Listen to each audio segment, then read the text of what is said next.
A lo menos 30 positivos en Pontevedra e 50 en toda Galicia polo gromo con epicentro en Mallorca. A COVID-19 estendeuse entre a rapazada que coincidiu na Illa Balear para celebrar o fin de curso. Hai unha parte importante dos positivos da zona de Pontevedra, da cidade de Pontevedra, que efectivamente están trazados claramente neste caso con Mallorca, cunha viaxe de orixen educativo, non? Estudiantil. A maioría dos novos positivos son da variante Delta, aínda que tamén os hai que se corresponden coa británica. Pontevedra está a ser a cidade máis afectada, pero tamén se detectaron casos en Lugo, Ourense e Vigo relacionados con estas viaxes. Ademais, hai outras comunidades autónomas afectadas. Ni nos peores momentos tiñamos coñecemento dun brote que pudera ter 400 casos derivados, non? Aquí estamos a falar dese orden de magnitude.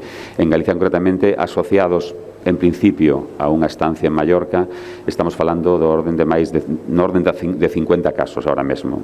Algúns pendientes de confirmar, pero estamos nese orden, non? Entonces, sumados os nosos, o resto de comunidades autónomas, realmente un brote unhas dimensións que non estábamos acostumbrados a manexar. A preocupación levou o subcomité clínico a reunirse de xeito extraordinario. Os expertos decidiron considerar a todos os rapaces que viaxaron a Mallorca como contactos estreitos, polo que terán que guardar corentena ata ser contactados pola central de seguimento. Sanidade traballa cos centros educativos para localizar outras viaxes á illa, tendo en conta que estas actividades foron organizadas de xeito particular polo alumnado. Traballando intensamente xa onte pola tarde, e esperamos, pois, durante as vindeiras horas, ter claro o mapa daqueles centros educativos que tuveron algún tipo de vínculo, de relación con viaxes a Mallorca e bueno, pois, para hacer o que está establecido nos protocolos, non? Sanidade pide precaución e recomenda que se cancelen as viaxes a Mallorca previstas nos vindeiros días. Parece que hai algún viaxe programado nos vindeiros días e, bueno, estamos, repito, traballando sobre a hipótesis desa recomendación de que non se fagan estas viaxes, non?